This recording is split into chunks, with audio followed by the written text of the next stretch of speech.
Welcome to episode 3 of Community Connections, a Love Inc. podcast. I'm your host, Nolan Gunn. This podcast is all about connecting local churches and organizations in ministry to the Staunton, Waynesboro, and Augusta County area. Today, I'm here with Bill Roberts, Director of Administration, or as we like to say, DOA. And we're here today to discuss the Clearinghouse. The Clearinghouse. Yes. Good morning. Good morning to you as well. All right, I guess we'll go right in. So Bill, tell me a little bit about the Clearinghouse. What is it? And we'll dive in. Absolutely. The Clearinghouse, Nolan, is truly the heartbeat of Love Inc.'s ministry. And we say that because when we are contacted by neighbors in our community or anyone who has a need, the Clearinghouse is where they're directed. And so that's the area of the ministry that helps us keep a pulse on sort of what needs are most prevalent in our community. Yeah. And so all neighbors will call us. They start with a phone call, and that initiates our process. The beautiful thing about the Clearinghouse is that it is truly a relational experience. What do you mean relational? Well, great question, because you would think I'm calling someplace to get a need met. How in the world can it be relational? Right. You think about, not knocking on the DMV or something like that, but you go to the DMV, it's not a relational experience. You're getting your paperwork done, and you're leaving. Boom, boom, boom. That's kind of the stereotype of that. I'm sure there are some DMV people who are great. Absolutely. And I've met a few. Right. But typically when you think of a social work office or really any sort of office like that, you think very cold and clinical and tell me your situation. Let me see if you qualify. Yeah, institutional. Yep. So what's different? Because we are love in the name of Christ, that initial phone call is an opportunity and is a means to share the love of Christ. And yes, through a phone call. It happens daily. And from there, the individual who is calling obviously will share their need. But through the whole thing, it's developing that relationship with the individual. We want to know the person. Excuse me, I'll back up. We want to know their need. Yes, we want to meet their need. That's very important. However, it's most important to us to get to know the person, how they got to their state of need, and what we can do to assist them to moving out of that need. Right. Should they desire to do so. And so it's our goal to connect them with resources, whether it be a church resource, a family resource, a community resource, whatever that may be, hence the name Clearinghouse. So it's almost like, call one place, which of course we know this is ideal, but you can call one location and share what your need is, and our goal is to connect them to as many resources as possible. Yeah. I like, especially when we were making notes about this, it's identifying the resources that they already have available to them. Correct. That's interesting to me. So what does that mean? Well, I think when you're in a position of need, and sometimes the emotions sometimes can get the best of us, and we look over the items or the things that are right in front of us. Sure. And so lovingly, just guiding and asking, what are the resources that you have available to you already? Sure. Friends and family obviously would be first. Yeah. Any church connections? Yeah. Have you made contact? Colleagues. One is many times overlooked. If you have a job, if you're working, even if your spouse or friends have colleagues, there are many times people. The whole premise is it goes to redemptive compassion, core value 4, the mutual participation, accountability, right? But also, your gifts and talents? What do you have already at your disposal to help you help yourself? Yeah, absolutely. And sometimes individuals need someone else to point that out or Sure. to help, not point it out, but to reveal that, to Yeah. help them Well, work through that process. it's similar to how churches, when they're, recruiting volunteers or, plugging people into, ideally plugging every member into the body. A lot of times, a leader at the church might walk up to somebody and be like, "We see this in you. You don't see this in you, Perfect. but we see this in you. You So got it. here's somewhere that may be helpful for you to serve and you'd be great at." That's correct. Because, like I was saying before, when a neighbor is in need, getting that need taken care of is their primary focus. Yes. Looking beyond that to how they can meet their need or what they have available to them can sometimes be overlooked. Sure. And so just helping them to discover that. Yeah, definitely. Sounds like a pretty simple, you would think, process that people would do normally, but Yeah. and think about your own past experiences. Oh, sure. You sort of get laser focused into meeting the need, and it's very difficult to branch out beyond that. Oh, absolutely. And so ultimately, our goal is to play our part, connect individuals to churches, to agencies, to help them move out of their need. Sure. It's very easy to say something like that, but it's a long process. Yeah. That's why we would refer to it as a journey, Yeah. because it takes some time. Sure. And we do our best to meet our neighbors where they are. Just like any other human institution, people come to you with varying degree of needs, and they're in different places in their life, and so we do our best to meet them where they are, Sure. love them where they are, and then help them through the process. And all of this, every bit of it, from the very first phone call to the clarification to the deliveries to the loving your neighbor, every bit of it is done with the goal of sharing the love of Jesus Christ with them. Yes. On top of that is, and through that, what's most is you have to gain trust, Sure. and it's all about relationships. Yes. So that's the long answer of your question. But it's just relational. It's relational. It's building trust, and it's just being patient, because all that takes time. Sure. So what you're saying is there's no easy short answer for this. It's a There is no easy short answer. No. because I feel like that's what typically what our culture tip wants is give me a one bullet answer and let's go do it, and maybe even not even get there. And that's true for the neighbors, and it's also true for the churches. Sure. It's a double-edged sword. Yeah. And so it's just a matter of recognizing that, and then being willing to, Be flexible. be flexible and to do our part Sure. in it. Yeah. Because every individual is different, has different needs, has different circumstances. Right. At least from the neighbors I've interacted with, from my own needs, and it's like everything's different and multifaceted, and there's no one answer to it. No, there isn't. There isn't. Well, and one of the things that that we've been blessed with in the Clearinghouse, number one, is an individual who oversees it, who directs it, Mm-hmm. who has a background in social work.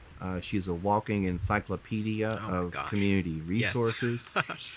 And she has a heart to share the love of Jesus with anyone and everyone. And everyone. And that's contagious. Yeah. And so when Sharon is around her volunteers, it's just, Oh, yeah. in attitude reflects leadership, and her Yes. leadership just permeates through the Clearinghouse. Yes. Oh, absolutely. Her volunteers are well trained. They have just a heart to share Christ. Yes, meet the need, Sure. but more importantly, again, to get to know the person and to get to know their story, and to prayerfully start them on a journey of transformation. Sure. So kicking off that individual story. So we're going broad with the Clearinghouse, and then so when we're talking about those individuals and learning their story, maybe we could go down through the process and share if you're maybe a volunteer or a donor or even someone who's interested in has a need that they need filled or have questions about how Love Inc. fills needs. Good. Like what would that look like for me? I have a need. I call in the office. What does that look like? I was going to use you as a guinea pig. It's like, well, I already volunteered. There we go. Right. See? Well, the first thing I'll share before getting into all the weeds of that process is Sure. we're often asked, how in the world do neighbors find you? How do they find Love Inc.? Number one answer, we refer to it as the neighbor network. Yep. And so once we've helped an individual, that individual shares it with their circle of influence. Their friends, their family, their neighbors. Yes. That's number one. We receive referrals from churches, government agencies, from schools, from landlords. Yeah. Individuals who just have a heart to sort of guide their individuals that they're working with. Yeah. Yeah. So now the process, it all starts with a phone call, as I mentioned before. So an individual will take you, Nolan Gunn. You've moved into the area. You're a single dad, 2 children. So what do? You've learned from your neighbor at your apartment complex that you can call this ministry called Love Inc. to help you get a sofa, dining room table, chairs, maybe some bed frames for your children. Yeah. And so you call. Well, you're going to speak to one of our wonderful receptionists. Yes. They will take your information and they will schedule an intake for you to conduct in the next couple of days. So then those couple of days you'll call and you'll talk to one of our wonderful Clearinghouse volunteers that Sharon has trained. Yep. And you'll go through an intake application process. Takes 30 minutes to 45 minutes. Yep. Be prepared, and the receptionist will prepare you what information you need to have available. Because it will get fairly personal. It does. It does get very personal. Yes. Well, it's again, we want to get to know the person. Right. And that information is in-house only. Very confidential. So very confidential. Only Love Inc. Clearinghouse and office staff have access to those files under lock and key. Lock and key, and literally and figuratively. Sharon is incredibly good about keeping the confidentiality of it. That's part of gaining trust. Yes. Is being able to say it, but then also to do that. Yeah. It's important. So after this intake process, you will be introduced and invited to consider participating in the Loving Your Neighbor program. Sure. And what that is. Yeah. You'll also have part of the intake is you're going to have to provide 2 references. This is our verification to make sure it's a legitimate need. So almost like just like a job application or a rental application, you put on a couple references. Absolutely. One of those can be a family member. Others can be anyone of your choice. Okay. And so it just helps the ministry to confirm, validate that it's a legitimate need. Sure. Before we then reach out to our volunteers and our local churches and asking them to meet that need. Right. So it's important to fulfill that step as best as we can. Sure. The intake workers will then send an encouragement card just to say, hey, we're thinking about you. Yeah. Enjoy. We refer to these as touches. Yes. Each time we reach out and touch a neighbor, just to say, we're thinking about you. Yeah. We're praying for you. You are important to us. I'll say that ever since working here, I think I say this to a lot of people, but I'm like, the amount of cards that go through every staff member's hands and it's hundreds and hundreds of cards that get sent out. And it's just, this isn't just like a typed up thing sent in the mail, though there's nothing wrong with that. Like, This is like we're signing our name, writing a little note on it. It's very cool. personal. Very personal. And it's very intentional. Yes. And I'm guilty because I'm like, really? Mm-hmm. I have to sign all these cards? Makes you And feel it's not pretty that I important. have though. to. I truly want to. Yes. But it's making me think, all right, this is important. Yes. Because someone who is in need in our community will be encouraged and be inspired and will be touched when they receive a card Yes. from a ministry that they reached out to Yes. with handwritten notes. Yeah. The feedback we get is just incredible. Oh yeah. It's those personal touches that are the difference. That is the difference. Mm-hmm. And so you were asking in the very, very beginning, What's different? what makes the Clearinghouse different? Yeah. That's another indication. Yes. It's just those intentional touches of being relational with people in our community. Absolutely. Yeah. That's cool. Next step. Encouragement card is sent. Sharon and her staff of volunteers, she will set up a clarification. And what the clarification does, our volunteers will go out in twos. It's the first face-to-face interaction with a loving volunteer, a neighbor in need. Number one, again, it's an opportunity to continue developing the relationship. It's an opportunity to just answer questions, to share the Loving Your Neighbor program. It's an opportunity to pray for the individual once again. Practically, it's an opportunity to survey the property. Sure. How wide's the door? Will a refrigerator fit in the spot that the individual needs a refrigerator? I know this well.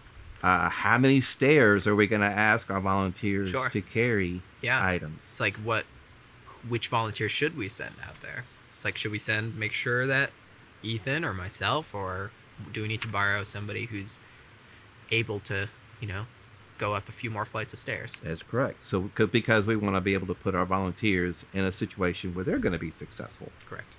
And feel that it's meaningful. Yes. And not put them in a potentially dangerous situation. Yes. And so that's important for us, that clarification process. Yes. Most importantly, it's a touch. Yes. To that individual. Goodness, the stories that we hear come back after a clarification will just warm your heart. Yeah.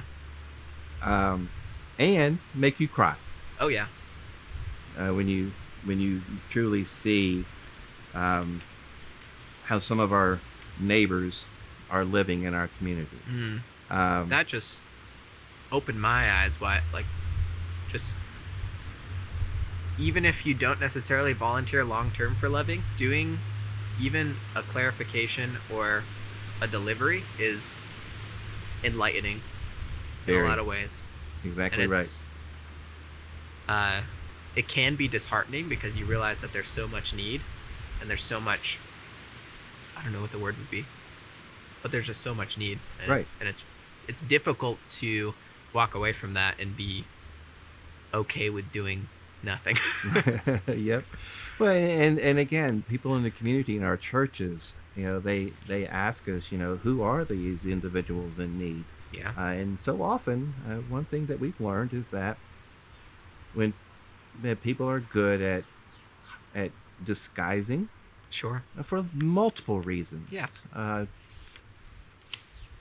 Multiple reasons. That's another story in itself. Yes. Many times the easy answer is that it's the individuals that we see on the corners soliciting donations. Sure. That's what we typically think of. That's the first thing we go to. Mm-hmm. And that's not right. No. It's the wrong answer. No. Because they're hidden. They don't want to be seen.